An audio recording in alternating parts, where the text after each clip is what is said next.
Hi, guys. I am so happy that you're joining us for this week's conversation where we are exploring ways to build safe and healthy relationships. I'm speaking with Dr. Scott Symes, who is an expert in all things relationships, and he's going to be telling us about ways that we can break free from those toxic patterns that are sabotaging our relationships. So grab your favorite bevy and let's join into the conversation. Welcome to Mindscapes and Memoirs. Real stories, real people, real life. Dive into conversations that heal, inspire, and help us grow.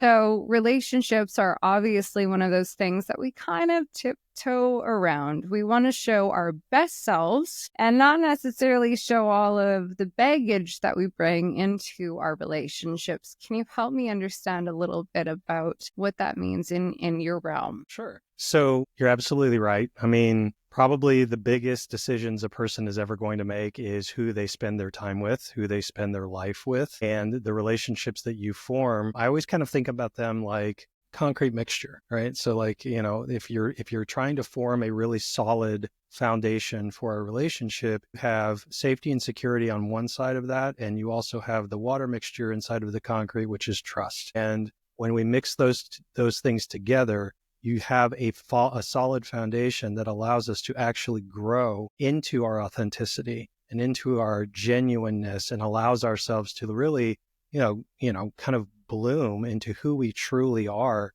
because we have the safety and the security and the foundation of a healthy relationship that we can always come back to each day, every hour. So it really is beautiful when you can do it really well. And unfortunately, people get themselves caught in a lot of their own reactive patterns. They get themselves caught in, kind of how they were raised and the dysfunction that they were raised in. And it's very difficult for us to build a foundation of safety and security because we may not even trust ourselves. And in order for us to truly grow as human beings, we have to kind of emerge out of our own dysfunction and these dysfunctional beliefs that we call schemas in order to do that. So yeah, it's very foundational for me. I'm in love with what I do. I absolutely adore it. This program that I put together is really a testament to myself in some ways and my own growth, coming out of my own dysfunction and seeing what it was doing to my partner and my family over the years without me even knowing it. And with all the education that I have, still having blind spots and not even realizing it. So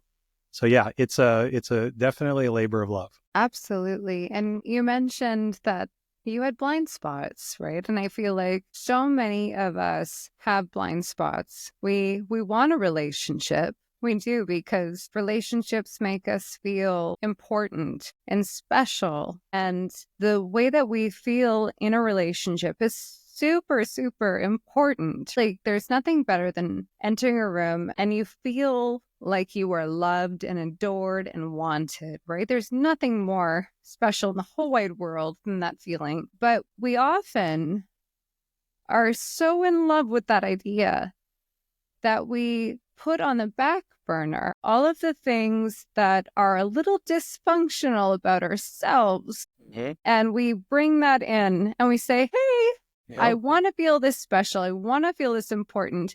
And here's all of me and all of my baggage. And here we are. Right. That probably isn't the right way to go about it. And I would love for you to help our listeners and our viewers to kind of see disconnect between what we want and what we're actually asking for. Yeah, of course, because every relationship begins with chemistry. So when we're, that's what we feel kind of biologically and viscerally when we're out looking for someone, a partner. And when we connect with a person, the chemistry can be intense, and we can mistake chemistry for love, and so that happens a lot. So we tend to meet somebody and we finish each other's sentences, and we like the same movies and we like the same music, and and we're just pedal to the metal. We are full steam ahead, racing off into this relationship, and it's exciting and it's adventurous and fun and passionate. But after about 4 months, the honeymoon period kind of wears off, and these emotions start to kind of settle, and then we start to really kind of investigate, if we are astute, who this person really is, and they're doing the same thing, because the second component of our love journey is compatibility. The chemistry has to be there for sure, but the compatibility is what makes you fall in love with somebody.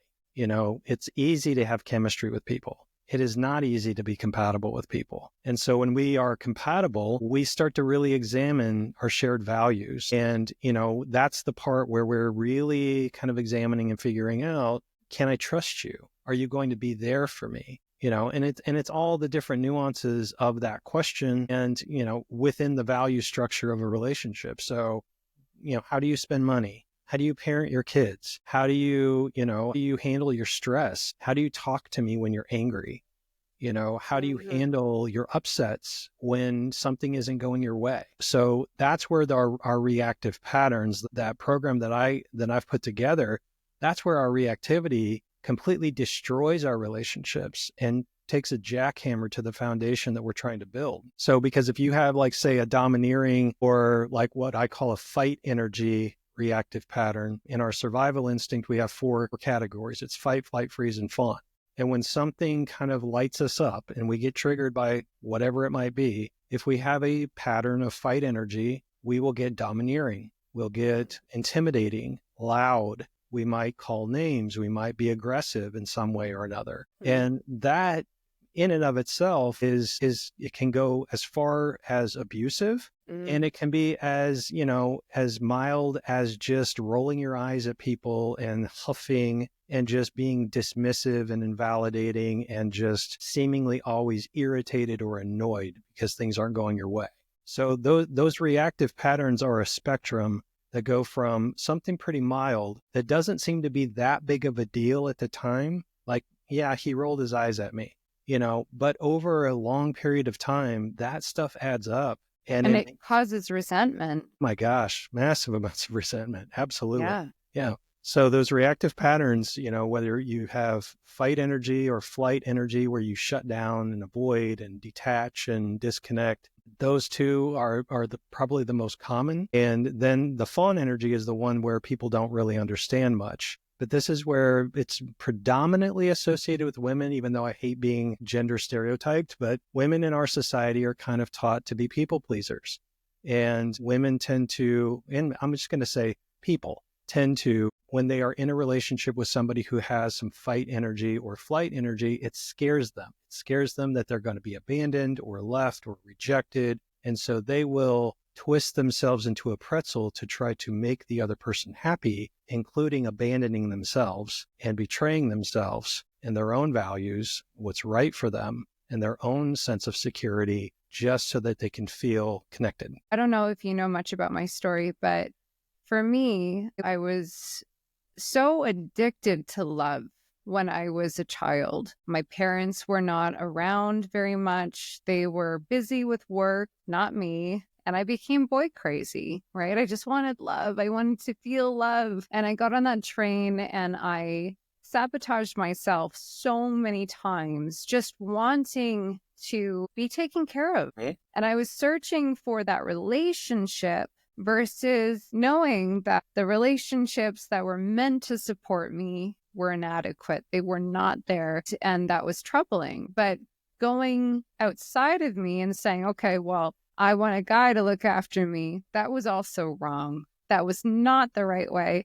I should have probably been looking at, how can I support myself in having an effective relationship with myself versus going out there and bringing all of my bullshit with me. That's really what I brought. I brought insecurity. I brought a ton of fear into every single relationship that I was in. And I wanted to show up in a way that nobody else is going to be as important as I am. And that was self-sabotage. And I didn't know it at the time, right? And I drove so many people away. But really, even though we might not know it, what our past dictated to us as truth, we carry into our relationships. And that really is self-sabotage, is it not? It is. And then in my program, we call those adaptations, right? So what you're talking about, if I may, if Angelique is in a childhood home where she's feeling neglected, her emotional needs are not being met. She wants to feel connected. She is learning that no matter what she does, that I'm not going to get what I need, right? So that I have to, if I can't get it from you, my adaptation is that I will get it someplace else. And if Mm-hmm. I go seek it from somebody else and I start to get that feeling from that person, then I'm going to grip a hold of that and hold on for dear life. Even though, because likely teenage Angelique probably was focused on chemistry and not focused on compatibility or safety and security. So I will hold on to a person like grim death, even though this person is probably toxic and, a walking train wreck of a Yes. human being. So that's how we sabotage in lots of different ways, is from those adaptations that we call, these adaptations eventually turn into something called schemas. These are deep, very dysfunctional beliefs. And so one of those is called emotional deprivation. And that is one that drives a lot of people towards unhealthy relationships, because they are so desperate to feel like, I just want to feel loved. I want to feel important. I want to feel like you value me or you want me. But I am trying to get that need met in all of these dysfunctional ways. And as a result, then you end up in relationships that are, not fulfilling, Or somewhat abusive, Yeah. or, you end up in a 20-year marriage or 30-year marriage where you're just kind of feeling lonely and unfulfilled, you know? Yes. So that's the danger of not knowing yourself well, is that you bring those adaptations out of your childhood and then you unpack them in your adult life and you start making decisions from these reactive, primitive kind of need-based psychology that just doesn't really work very well. Absolutely. There's two things that are screaming out at me right now. And one of them is chemistry versus compatibility. I would love for you to walk us through what is the difference, because I feel like so many people get them completely confused. And then further to that, and I just want to make sure that we can touch on both of these. Chemistry versus compatibility is one thing, but how do we teach our kids when it's early how to navigate relationships so that they are not falling for chemistry when what they really need is compatibility? Yeah.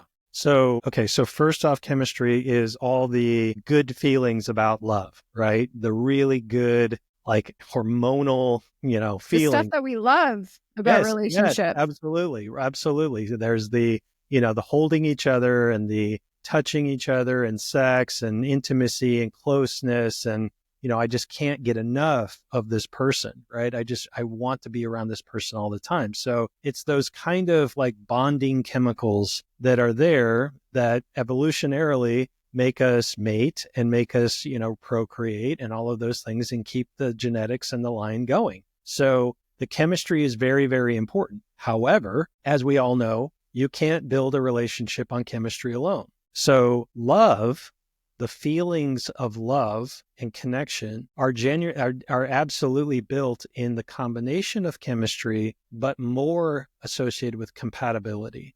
So that, because compatibility is that security side of what love really represents. So if you kind of understand, or if you've ever seen Maslow's hierarchy of needs, Yes. you see that at the base of that is physiological needs. Then sitting right on top of that is safety and security needs. And then sitting right on top of that is love and belonging needs.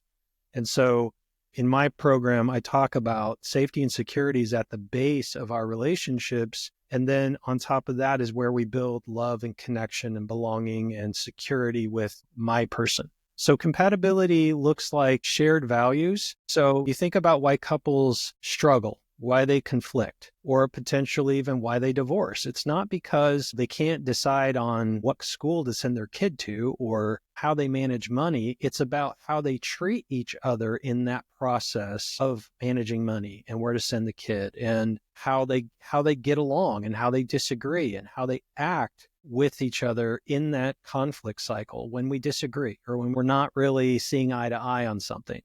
So compatibility is like we share the same values, but we may have such reactivity with those values that we end up breaking down the safety and the security of the relationship, which then makes the love and connection unstable, right? Yes. So compatibility is not only just understanding like what my own values are, it's also understanding how to see you like share those values with me. So for instance, if one of my values is that I have to be with somebody that I can talk to about Mhm. deep subjects, right? Yeah. Like I am not a superficial person. I swim in the deep end, the very deep end. And so when I met my wife, I was completely intrigued by her because not only is she beautiful, but she also was a psychology major. I was in my doctorate degree. She was in her master's degree, and we could sit and talk for For hours hours. about all kinds of things related to psychology and human beings and relationships. And so the chemistry was obviously there, but that immediate compatibility was amazing for me. And so I never met anybody like her. It's still to this day, 21 years later, we're still going strong and we can sit and talk about psychology stuff forever. And so that compatibility need is at the center of our relationship. So if I ignored that need inside of me and I just focused on how a person made me feel, after a period of time, that feeling kind of goes away. Like we're not so like gaga over somebody that we've been with for 5 years. And so Mhm. if I'm sitting across the table from this person and I want to talk about something of depth and they are very shallow or superficial and they can't really talk about anything except what's on Entertainment Tonight, I would be bored to death and feel so lonely and feel like completely disconnected and just like, I don't know what to do, Yes. So that's why compatibility matters, is because the compatibility goes long term. It stretches out the entire length of the relationship. I like that. And, I've been meaning to ask you this question for a long time. Within a relationship, typically, as a woman gets more comfortable, they don't feel like having sex. Mhm. And men, on the other hand, as they get more comfortable, they want more sex. Mhm. That is how they show emotion. And closeness is, I want to be physically intimate with you. Whereas women, it's, well, I'm good. I don't really need to like have sex. Thanks so much. I've already had a baby, or I'm just not in the mood, right? How can we close this gap? Because obviously there are emotional needs and there are emotional boundaries that are clashing at a time when people are comfortable, Mhm. which doesn't make a lot of sense. And I would love for you to help us understand what's going on. So being comfortable is overrated. So here's what I typically kind of like think about this when it comes to any relationship, is that, ask any person, yourself included, Mhm. when have you grown the most as a human being? When I'm uncomfortable. Yes, when you're uncomfortable. So when we get really comfortable, we start taking things for granted. Mhm. Very comfortable, we start overlooking what's right in front of us, and it becomes just part of the scenery. So I depend on you and you're there for me, and I always know you're there for me, but I'm not really paying any attention to what you need.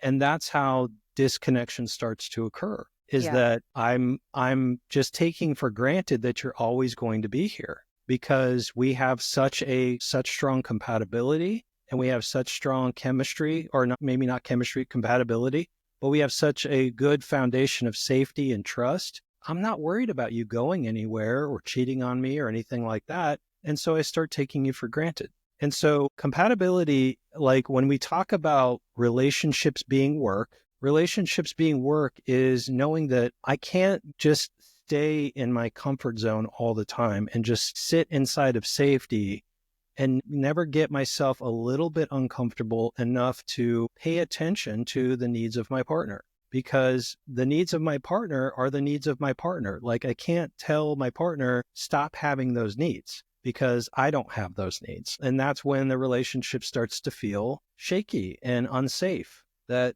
I don't feel secure because you don't see me anymore.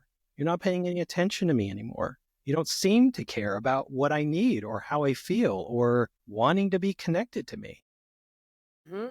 Or why are you on your phone? Or who are you chatting with? Or Of why are course. you spending so much time over there when you should be Yeah. spending time here? Yeah, like your presence Uh-huh. moves elsewhere. And it's picked up on because clearly you're not spending the time or the attention that you need to where you're needed most. That's right.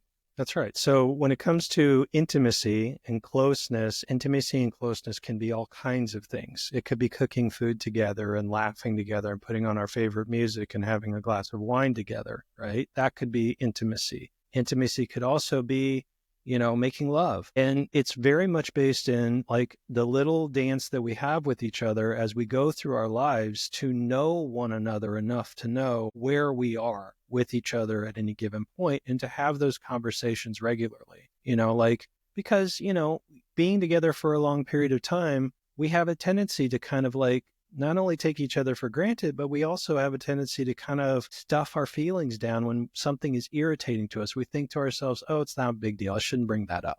But that's kind of like relationship hygiene. Like you got to clean it up every once in a while. Every once in a while, you got to have to say, I hated that you leave the toilet lid up, or stop walking around in your underwear. It's not sexy. I don't like the way that looks, and being able to just talk through some of these things that, we want to feel validated and heard.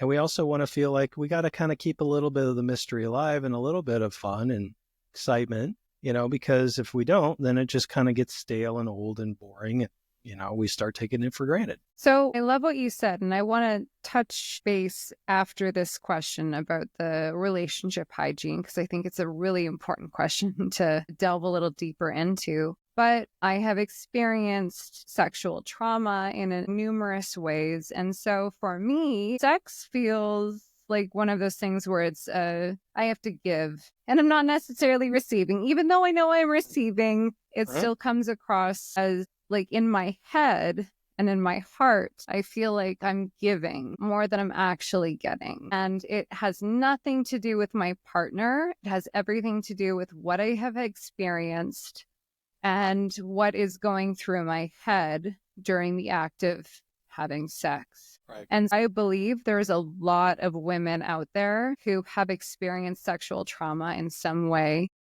or abuse in some way, probably more than we're seeing in the numbers. But I would love to understand what, from your perspective, is the right way to re-immerse yourself in a healthy relationship, knowing that sex is one of those things that you have to put yourself back in, and start to reestablish yourself with your partner in intimacy that might feel really uncomfortable. How would you suggest getting yourself back into that ring, knowing that there is going to be initial discomfort? Right. So, there's all kinds of ways to do this, but there's, the main factor with this is your nervous system connected sex with something that was traumatizing, right? Something that was normal got tangled up with something that is abnormal. Yes. And so the process of untangling that is a process of teaching your body and your nervous system that I'm choosing this. I want this. I'm choosing this. Not that I have to do this. I'm obligated to it. Yeah. I must in order for me to keep my partner or to make him happy. Yeah. And so that's where safety and security really comes into play, is because safety and security are not associated with trauma, right? Safety and security are safety and security. I feel safe with you. I can tell you no. I can be okay with saying no to you. I'm not in the mood because I know I'm safe with you. Yes. If I can't say no because either I'm preventing myself from doing that or I'm afraid of your reactions, then I don't feel safe. I don't feel nervous system safe. So we have to get back to a place when it comes to sexual trauma, because lots of women and men who've been through this. You're right. Yeah, men too. They're very tangled up. Something that they genuinely want is to feel that closeness and to feel, but like you said, it's paired up in my mind with giving, that I'm obligated or I must or I have to. And I have to give my body away when maybe I don't feel nervous system wise or mood wise that I want to do that. Yes. But there's that people pleasing part maybe of you that says, But if I don't, he'll lose interest in me, or he doesn't want to be with me anymore, or he'll reject me or abandon me or cheat on me or something else. And so it's learning how to be able to talk in that space about what's going on, that my nervous system is saying no, even though I'm scared to death that you're going to lose interest in me. Mhm. Or my nervous system is saying no, but really I know I want to, I'm just scared. And you're talking like that is important because your partner might think, well, what are you afraid of? Because he may not be thinking about you at 13. He may be thinking about you today in this relationship right now. Mm-hmm. And so the quote from Dr. Sylvander Kolk, he wrote the book, The Body Keeps the Score. He said that trauma is not the thing that happened long ago. He said it's the current imprint of that pain, horror, and fear that's living inside of us. Wow. And I love that quote. So Yeah. it's not about something that happened a long time ago, because if you understand trauma is not bound by time. Mm-hmm. Trauma is not bound by time. Vietnam vets who are in their 80s I'm still living it. are still living in that war that happened all those years ago, right? So when a car backfires or when a firework goes off, they are transported right back to that nervous system, like alarm that is like screaming at them to get safe. And so for women and men who've been sexually traumatized, there's this complete disconnect inside of them that is like, I want to feel good, I want to feel close, but at the same time, I'm fighting through this nervous system alarm that is going off inside of me that tells me this is dangerous. I have to run. I have to get safe. Yes. And when we can't get our partners to completely understand that, then you're kind of pulled in this tug of war feeling direction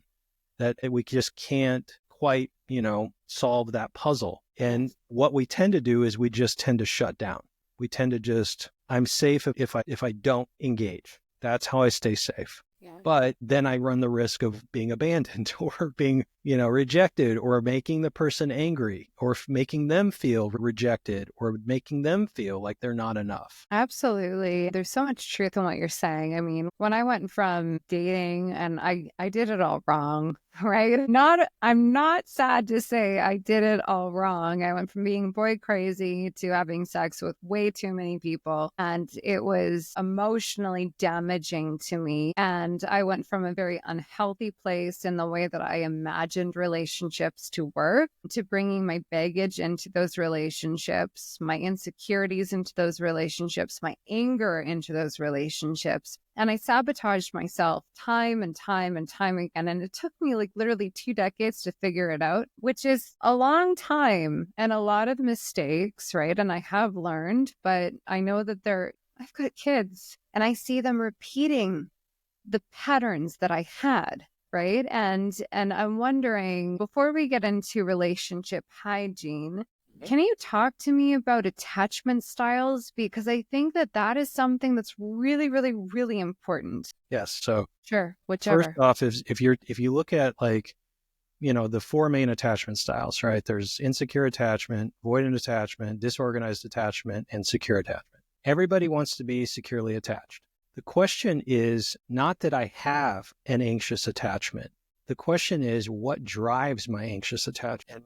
What drives your anxious attachment are your schemas. So let me just kind of tell you what a schema is. Schemas are beliefs that are formed out of your adaptations. So for Angelique, growing up, I didn't feel loved or cared about, or I didn't get the kind of affection or attention that I wanted. So you adapted to kind of survive your childhood. So you may have shut yourself off from those things and said, I don't really need that stuff. So I don't really need any of that. But that was a lie.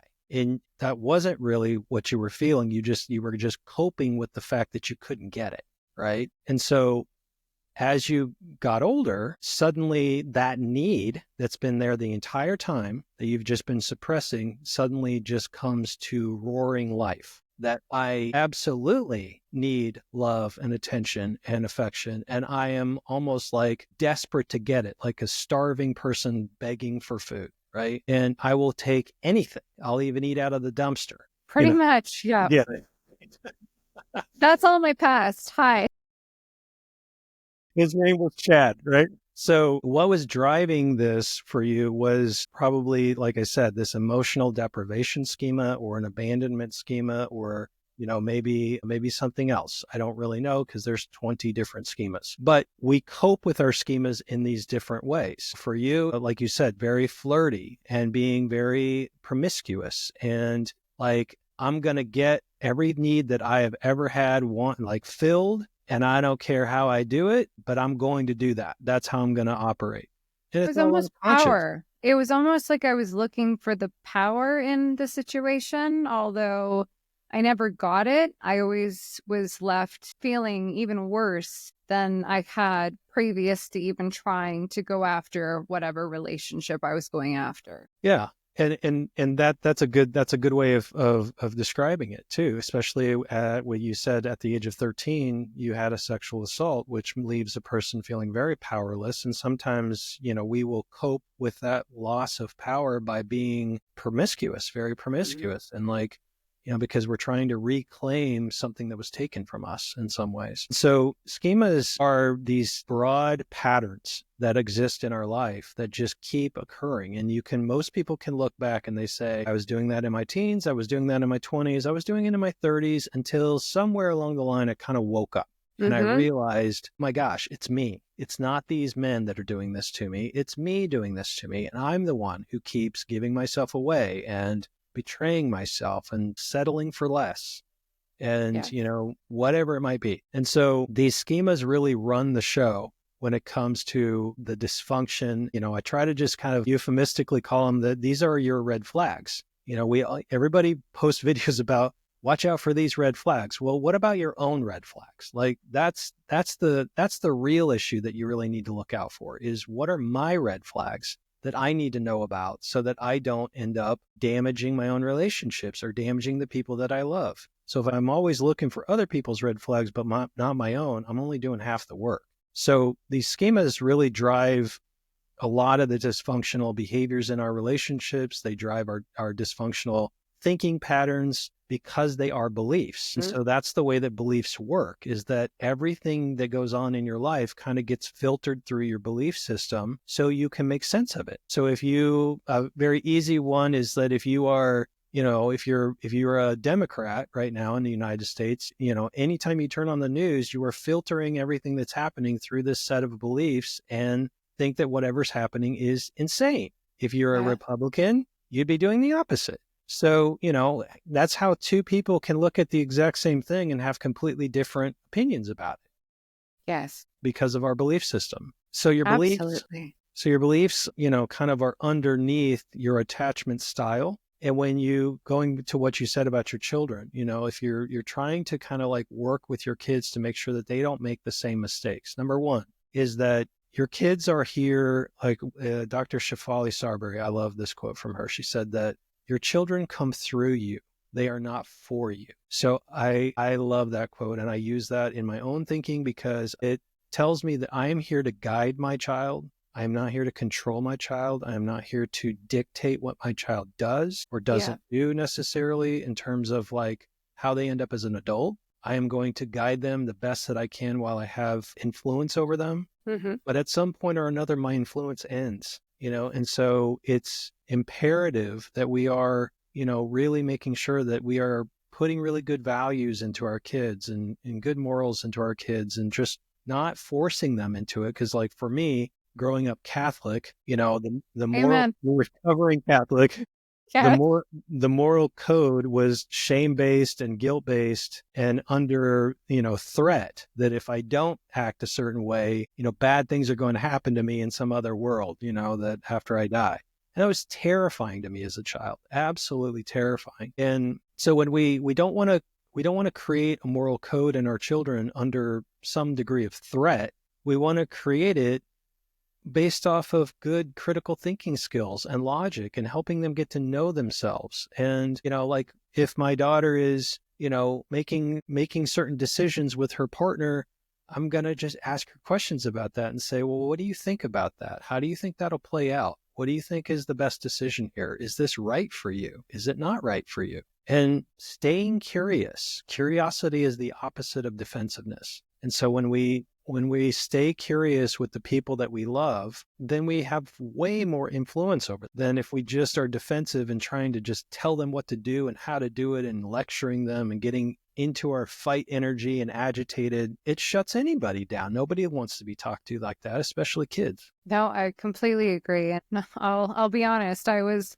one of those Catholic children, born and raised Catholic, went to a Catholic school, was told no sex, no nothing, no boyfriends before the age of 18, right? And there I was, 19 and pregnant. So that didn't work out very well. Right. And I had no ability to be honest about anything I was going through with my parents, because that was just not a conversation that I was allowed to have, right? And I didn't have friends. I was a loner. There was a lot going on for me, right? And so I kept it all to myself. I kept my rate to myself. Like, there was just so much that I just kept. And it was like this vacuum cleaner bag. And I always say that this is sort of like the emotions of anyone, right? We vacuum up our everyday life. It goes into that bag. And if we don't empty it, what happens is it starts to rip the seams and shit starts to come out, whether we want it to or not. And it comes out at the worst times to the worst people. And I think that really speaks to that emotional hygiene part that you were about to speak to. So I would love to understand, what is emotional hygiene and how can we get really, really good at it so that situation I just spoke about doesn't affect us? Yes, I like the analogy. It's really good. Thank you. It's great. So the emotional and relationship hygiene is built on, again, safety and security. So again, trust has the component question to it that says, are you there for me? Or will you be there for me in all the different facets of our life? What if I get old? Are you going to leave me? What if I get hurt or injured? Or what if I don't make money the way that you want me to make money? Or what if I don't look the way that I looked when you met me? Yes. 20 years ago, absolutely. So, asking that question repeatedly keeps, and if the answer continues to be yes, we're there for each other, we love each other, we care for each other, we like it, we love each other, we try to meet each other's needs, then our foundation is really solid. And then we can talk about the things that kind of bug us. And when we have a really safe and secure relationship, it's not challenged by, like, there's a story inside of me that goes all the way back to one of the first couples I ever saw in therapy. And it was 1999. I was green as green got. And this couple was in front of me and I was doing an intake on them. And halfway through, they started talking about whose turn it was to change the kitty litter in the house. They're one of those couples. One of those couples with cats. We're not judging, Angelique. No judgment. Sorry. Right, no judgment. So, and I was like, I wasn't paying attention to it at first, but then they started to get really pissed off, like angry and like yelling at each other. And like, how many times do I have to tell you, da, da, da, da, da. And I was so green. I was like, I don't know what the hell to say. Like, I was like, this is such an easy problem to solve. Just change the kitty litter. Like, who cares? Like, just change it. Who cares? Why are we arguing about this? But of course it was deeper than that, right? It was that this couple wasn't paying attention to each other's needs. They were kind of like taking each other for granted. And this was one of those moments where they were doing some relationship hygiene. Is like, I get pissed off that I have to tell you every day to change the kitty litter, or that it's always on me unless I say something to you about it. And I can't depend on you to do it on your own. I have to tell you to do it. Right. So it was a trust issue that was manifesting as kitty litter. Right. And so, but it really, like, more I look back on that story 26 years later now, I saw that my instincts were like, just change the kitty litter. Who cares? Like, why are we arguing? But when you're in it. Yeah, but when it came down to it, it was a trust issue. It was a security issue. It was about feeling seen and valued. That wife was saying, I'm feeling taken for granted, that it's always on me to do this. And she was saying, you're just sitting around playing video games and I have to tell you over and over to do things. And so it was a much deeper issue than that. So Relationship hygiene is about being able to have those discussions, but having those discussions about what's really driving, what's underneath this anger that I'm feeling. Because it's normal to feel angry and a little bit resentful of your partner because, like I said, of the way he puts the toilet paper on the toilet paper holder, or the way that he leaves. There is only one way, by the way, to do that. Obviously, over the top. Those put it underneath.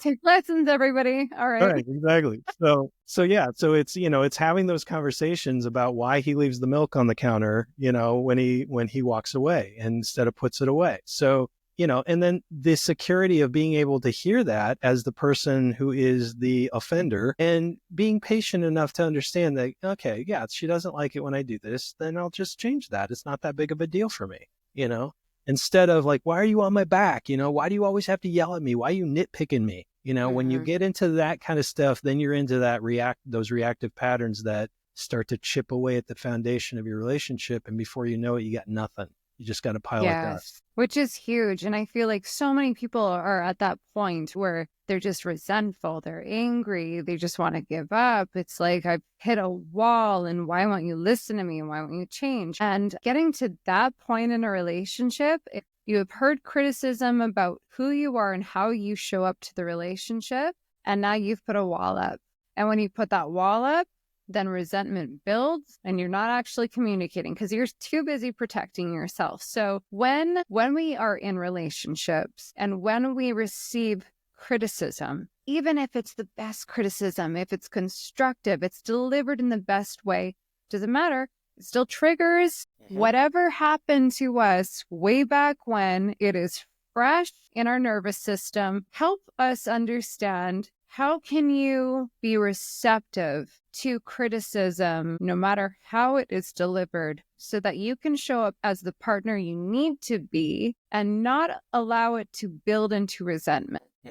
Great question. So, I have a story, if you don't mind. So when my wife and I were first engaged, we were both cleaning the bathroom and I was cleaning the shower. And then I got out of the shower to clean the toilet, I think. But then my wife got into the shower and started cleaning the shower. And I paused and I looked at her and I go, "What are you doing?" And she said, "Cleaning the shower." And I go, "Well, you don't think I can do it right?" Right. And yeah. And I started getting like angry, very angry and agitated. And she was stunned and she's like, "What is the matter with you?" And I stopped and I was like, "I don't know." And I had to go outside and sit on the porch and really think about what the hell? Why am I having That was really brave of you to stop and actually say, I don't know what just took place.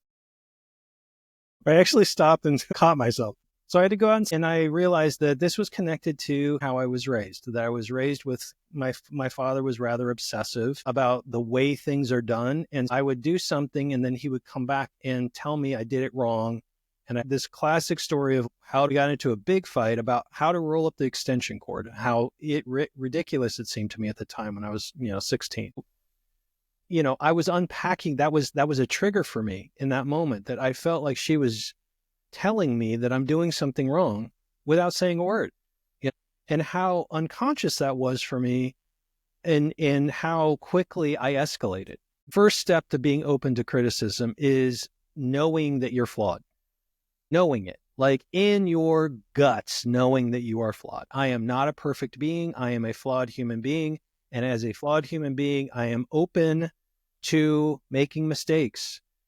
And I am open forward, right? Yes, exactly. And so defensiveness is that wall that you just described. It says that my wall is up and I am not letting anything in. No information is coming in. Knowing that you're flawed and allowing yourself to be curious. Like I said, curiosity is the opposite of defensiveness. Staying curious and allowing yourself to hear information about like how you are affecting your partner. Because every relationship, healthy or otherwise, is based in reciprocity, how we affect each other, right? What I do affects you, what you do affects me. And so we are not living in a vacuum, we're on an island. What I do affects my wife, and what I don't do affects my wife. And so if she has something that she needs to tell me, then it's in my best interest to listen up, right? Because if she's dissatisfied with me about something, it's in my best interest to pay attention so that that can get rectified. I can validate her, or I can say, I think that's bullshit and let's talk it out. Right. Or Yeah. resentment builds because she hits the wall and she has nowhere to go with that information. Yes. I'm showing her through my behavior and my defensiveness that I'm not here for you. I'm not interested in what you have to say. I don't care about how you feel. And that's the message I'm putting back.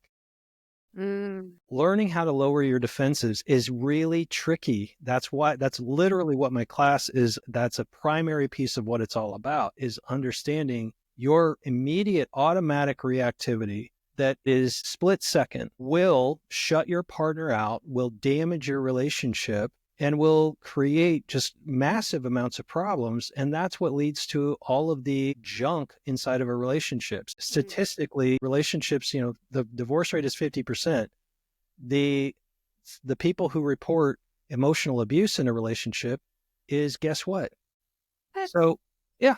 So when you feel invalidated and you feel like you're being put down, or you feel like the person is talking down to you and they're raising their voice at you and they are using all these different conflict patterns, whether they're shutting down from you and avoiding you, stonewalling you, criticizing you, all of this reactivity. And that's all just abuse in itself too. Absolutely. And it absolutely leads to the breakdown of the relationship.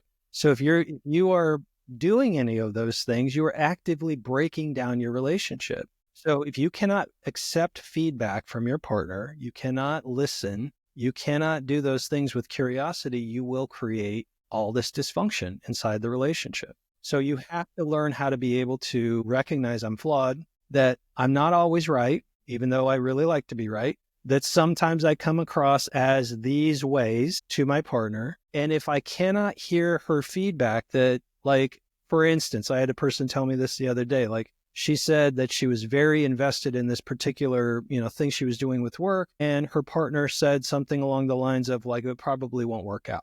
And then she got really hurt. And he said, I was just joking. Why are you getting so upset? Why are you getting so mad? And so that's a perfect example of him shutting her out, right? Like, yeah. And her talking about her passion, the thing that matters so much to her and is so important. And I was like, smack down. Yeah, exactly. And so it was very invalidating. It was very dismissive. And then he kind of turned it around on her as if she is somehow overreacting, right? So gaslighting. Yes, right. So it's just one of those things that it's probably, this person probably is very unconscious. He probably didn't mean to do anything like that, but he did. And as a result, it stuck to her, right? Because we remember those things viscerally, nervous system wise. We kind of remember when people hurt us, and our nervous system says that person's not safe. And if that person is your partner, you're in a lot of trouble. That's hard. And I mean, that's hard to take through your entire life. If you have found someone that you want them to be your sole partner for the rest of your life, there are going to be a lot of years that you got to get right, and a lot of room for misinterpretation, miscommunication, stepping on feelings. It's a lot. One last thing before we go. Say you are in a marriage and things have broken down to the point where I don't really care about what's going on over there, right? We're kind of just roommates in the same house. They get up to what they get up to. I get up to what I get up to. We meet for dinner, talk very high level. It's very boring, dull conversation. Keep it high level, go to bed. That's it. Obviously there's a pattern there. It's a really degenerative pattern, but what would you suggest to a couple who's going through that today, knowing that this has been going on for some time? How do you start to change that pattern? Yeah. So the first thing that I would ask that couple is, do you want to change the pattern?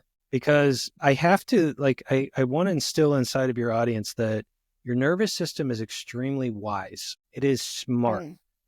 It keeps you alive. And that alive is it keeps me alive physically, and it keeps me alive emotionally, right? Okay. So when we don't want to just disrespect what's there. We want to pay attention to what's there. We want to look at, why am I avoiding my partner? What's going on with me? And if the answer is, I don't feel like he's interested in me anymore, or maybe I'm not interested in him anymore. And if the first question is always to me is, do you even want Are you looking to change this, or are you looking to get out? Right. And maybe people don't know.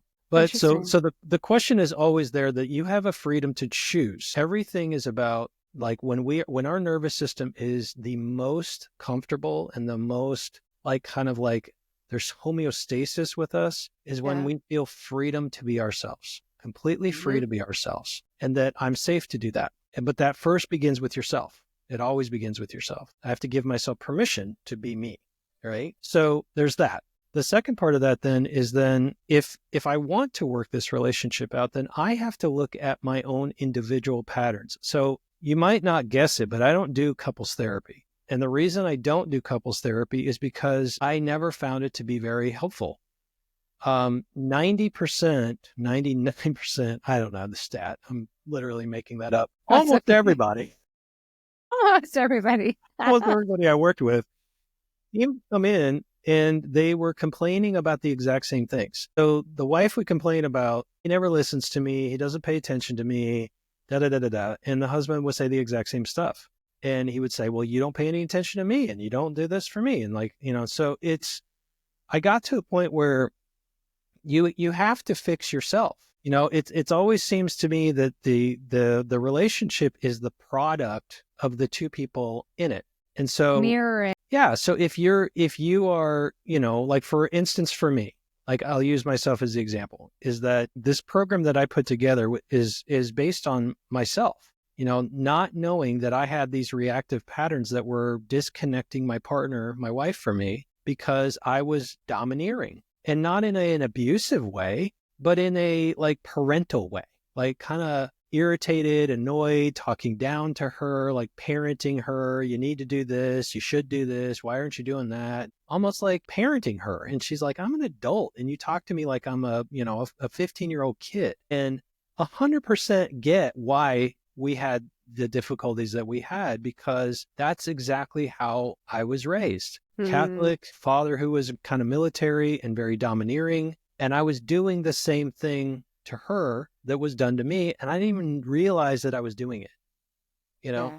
And so Repeating that pattern repeating the without even pattern. knowing it. Yeah. That this reactive pattern was happening inside of me. And I didn't realize it. I thought she was just kind of, like she was detached and she didn't really want to be around me, or we were having these disconnection issues. And I thought it was her.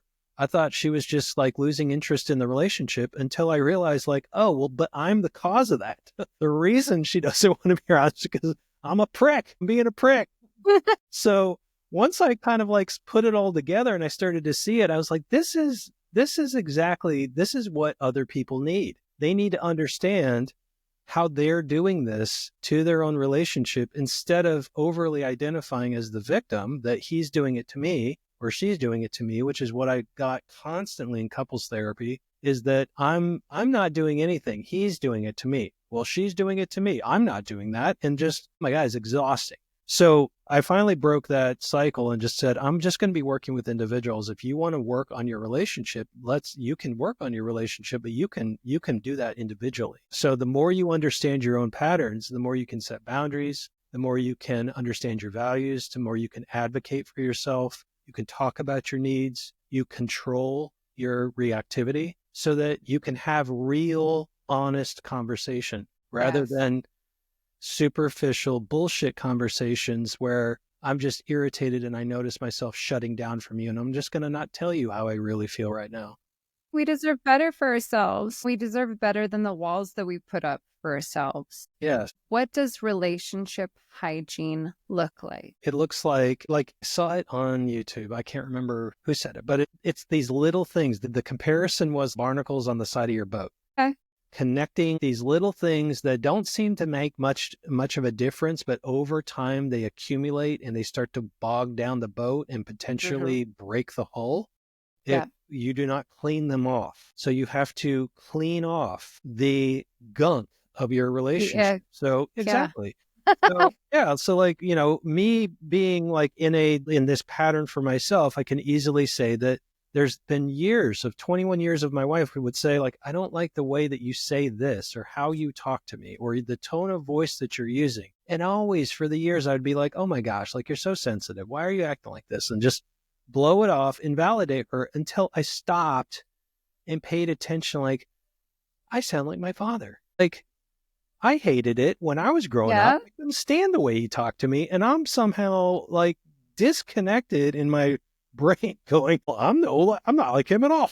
I'm not exactly like him, but I am a product of him. So we are Yes. all a product of our parents. And so you have to kind of like empathetically get that if something was really bothersome to me growing up, like I was neglected, like you described, if I was neglected, but then I act neglectful to my partner by avoiding him or disconnecting from him, now I am doing to him what was done to me, and I remember how it made me feel. You have to empathetically remember how it made you feel so that you can clean some of this up, right? So the Yes. relationship hygiene is the ability for my wife to say, you're talking down to me, and I go, you're right. I am talking down to you. I shouldn't treat you that way. You don't deserve that. That's not okay to do. I'm going to work harder at paying attention to my tone of voice, right? Yeah. That's relationship hygiene.